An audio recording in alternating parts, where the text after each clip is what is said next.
Assalamualaikum, halo adik-adik. Selamat berjumpa dalam pelajaran fisika. Bersama Kakak Irma Lismayani, kita akan belajar tentang gaya gesekan. Nah, materi yang akan kita bahas yaitu gaya gesekan statis dan gaya gesekan kinetik.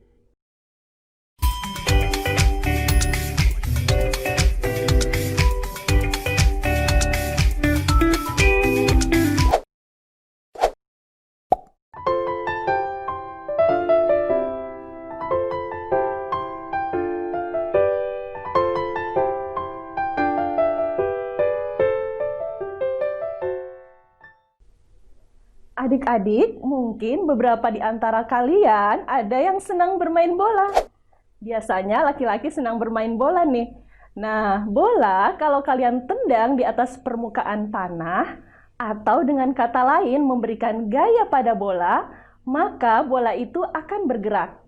Namun jika tidak diberikan gaya lagi pada bola, lama-kelamaan gerakannya akan terhenti, seolah-olah ada sesuatu yang menghambat gerakannya. Apakah adik-adik tahu apa yang menghambat gerakan bola hingga kemudian berhenti? Iya, betul. Ada gaya yang menghambat pergerakan bola yang disebut gaya gesek. Gaya gesek adalah gaya yang timbul akibat benda bersentuhan atau bergesek. Dalam kasus ini, permukaan yang bersentuhan adalah permukaan tanah dan bola. Seperti halnya gaya yang lain, gaya gesek pun memiliki arah. Arah gaya gesek adalah berlawanan dengan arah gerak benda. Misalnya, jika benda sedang bergerak atau akan bergerak ke kiri, maka arah gaya geseknya adalah ke kanan. Sebaliknya, jika benda sedang bergerak atau bergerak ke kanan, maka arah gaya geseknya adalah ke kiri. Bisa dipahami ya adik-adik? Sekarang kita akan membahas tentang faktor-faktor yang mempengaruhi gaya gesek. Gaya gesek yang dialami oleh benda tergantung pada tingkat kekasaran permukaan benda. Semakin kasar suatu permukaan, maka gaya gesek yang dialami benda akan semakin besar. Besaran yang menyatakan tingkat kekasaran suatu permukaan dinamakan koefisien gesekan. Gaya gesek yang dialami benda akan semakin besar ketika massa benda diperbesar. Hal ini disebabkan benda menjadi semakin berat sehingga gaya tekan yang diberikan permukaan pada benda semakin besar. Gaya tekan ini dinamakan gaya normal. Gaya normal selalu tegak lurus dengan permukaan benda. Jadi, faktor-faktor yang mempengaruhi gaya gesek antara lain tingkat kekasaran permukaan dan besarnya gaya tekan permukaan yang dialami oleh benda yang disebut gaya normal. Nah, adik-adik, di sini ada beberapa contoh aplikasi yang memperhitungkan gaya gesekan benda dalam kehidupan sehari-hari. Yang pertama, berbagai macam ban dibuat beralur agar gaya gesek yang dialami oleh ban semakin besar. Gaya gesekan inilah yang menggerakkan ban sehingga dapat berputar dan melaju di permukaan jalan. Apabila permukaan ban menjadi aus, ban akan selip ketika melaju di jalan yang licin. Kondisi ban yang aus sangat membahayakan pengemudi karena laju kendaraan menjadi tidak terkendali. Contoh yang kedua yaitu olahraga ski. Olahraga ski membutuhkan permukaan licin agar pemain ski dapat meluncur dengan cepat. Dengan permukaan licin, gaya gesekan yang dialami oleh papan ski semakin kecil sehingga papan mudah meluncur. Permukaan es merupakan permukaan yang sangat licin sehingga gaya gesekan menjadi semakin kecil. Adik-adik, apakah olahraga ski ini bisa dilakukan di tempat berpasir? Tentu saja tidak bisa, karena tempat berpasir permukaannya kasar, sehingga gaya gesekan yang dialami juga sangat besar. Gaya gesek terbagi menjadi dua macam, yaitu gaya gesek statis dan gaya gesek kinetik. Gaya gesek statis adalah gaya gesek yang bekerja pada benda selama benda tersebut statis atau diam, hingga tepat akan bergerak. Contohnya, jika kita mendorong sebuah benda, misalnya meja, meja itu tidak akan langsung bergerak. Setelah kita mendorongnya dengan kekuatan tertentu, barulah meja itu akan bergerak. Gaya yang diperlukan untuk menggerakkan meja adalah sebesar gaya gesek statis benda. Gaya gesek statis dirumuskan Fs sama dengan mu S dikali N. Fs adalah gaya gesek statis, mu S adalah koefisien gesek statis, dan N adalah gaya normal.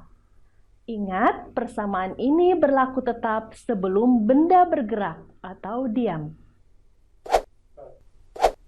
Setelah benda bergerak, gaya gesekan yang bekerja pada benda disebut gaya gesekan kinetik. Gaya gesekan kinetik adalah gaya gesek yang bekerja pada benda dalam keadaan kinetik atau bergerak. Gaya ini memiliki rumus Fk sama dengan mu K kali N. Fk adalah gaya gesek kinetik. Mu K adalah koefisien gesek kinetik. Koefisien gesekan statis selalu lebih besar dari koefisien gesekan kinetik, atau mu S lebih besar dari mu K.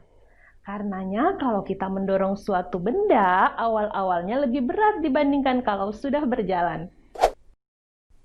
Adik-adik, agar kalian lebih memahami penerapan gaya gesek statis dan gaya gesek kinetik, mari kita lihat penerapannya pada contoh soal berikut.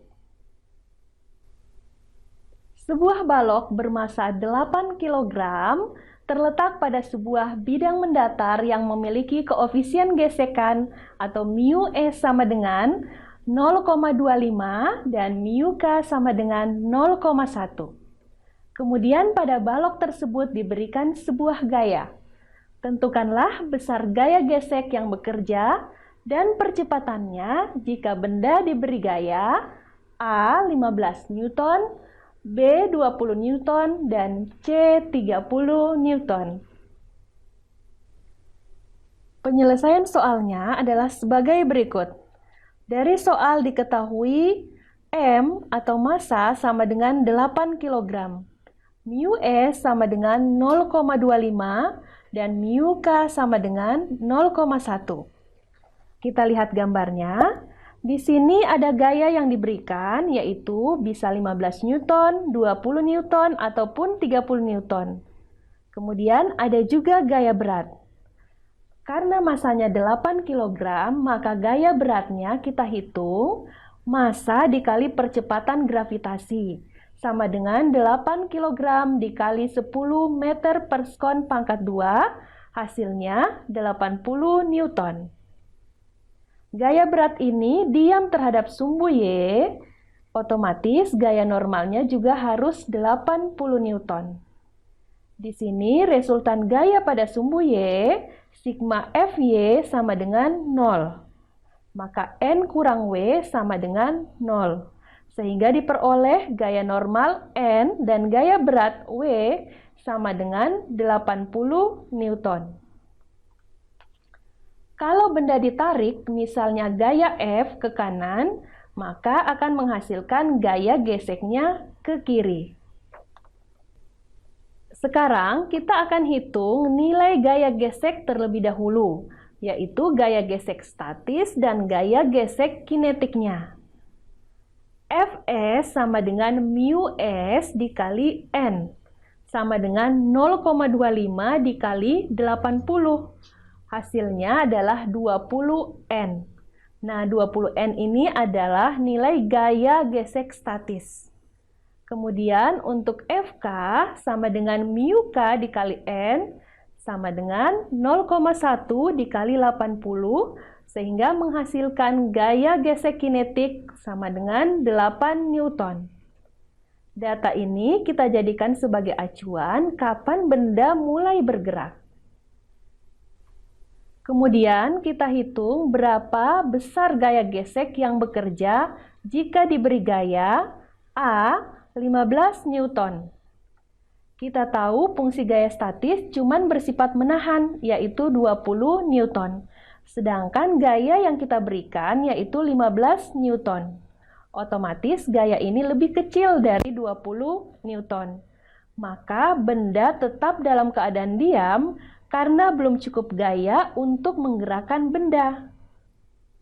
Kalau benda dalam keadaan diam, otomatis percepatannya sama dengan 0. Maka berapa gaya gesekan yang bekerja pada benda? Ingat, gaya gesek yang bekerja bukan 20 Newton, tetapi besar gaya yang kita berikan jadi 15 Newton. Karena kita memberikan gaya sebesar 15 Newton, otomatis gaya gesek yang bekerja juga 15 Newton. Selanjutnya, bagian B, bagaimana gaya gesek yang bekerja jika kita memberikan gaya 20 Newton? Untuk gaya 20 Newton berarti sama dengan gaya statis maksimumnya. Benda tepat akan bergerak. Jadi dia belum bergerak tetapi mau bergerak.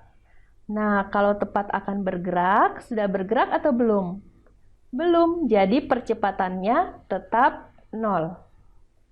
Berapa gaya gesek yang bekerja? Yaitu sama dengan gaya yang kita berikan, yaitu 20 Newton. Kebetulan sama dengan gaya gesek statis maksimumnya. Selanjutnya, yang bagian C, berapakah gaya gesekan jika kita memberikan gaya sebesar 30 Newton? Nilai 30 Newton ini sudah melebihi dari gaya gesek statis penahannya, yaitu 20 Newton. Maka benda akan bergerak. Kalau benda sudah bergerak, maka gaya gesek yang bekerja yaitu gaya gesek kinetik, yaitu 8 Newton. Jadi, gaya gesek statis 20 Newton ini hanya sebagai patokan, dia bukan bekerja. Tetapi, untuk menghitung gaya gesek yang bekerja, kita lihat berapa gaya yang kita berikan. Kalau sudah bergerak, kita bisa menghitung percepatannya dengan menggunakan hukum 2 Newton, yaitu sigma F sama dengan M dikali A.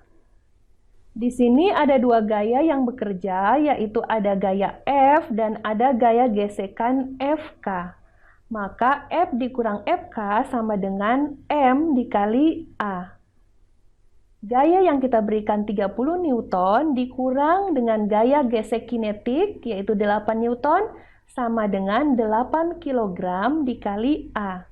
Maka A atau percepatannya sama dengan 22 Newton dibagi 8 kg, sehingga dihasilkan nilai percepatan 2,75 meter per sekon pangkat 2. Jelas ya adik-adik tentang penggunaan gaya gesek statis dan kinetik? Nah, pada materi ini biasanya ada miskonsepsi, yaitu biasanya adik-adik beranggapan bahwa gaya gesek statis selalu lebih besar daripada gaya gesek kinetik, atau Fs lebih besar dari Fk. Karena koefisien gesekan statis selalu lebih besar daripada koefisien gesekan kinetis, atau μs lebih besar daripada μk. Memang benar bahwa koefisien gesekan statis selalu lebih besar daripada koefisien gesekan kinetis. Tetapi untuk gaya gesekan statis nilainya tidak tetap, karena besar gaya gesekan statis itu tergantung pada gaya yang diberikan pada benda seperti pada contoh soal tadi, dan akan mencapai maksimum pada saat benda tepat akan bergerak. Adik-adik, demikianlah tadi penjelasan kakak tentang gaya gesekan statis dan kinetik. Semoga bermanfaat untuk adik-adik semua. Sampai berjumpa pada materi yang berbeda. Terus semangat belajar. Wassalamualaikum warahmatullahi wabarakatuh.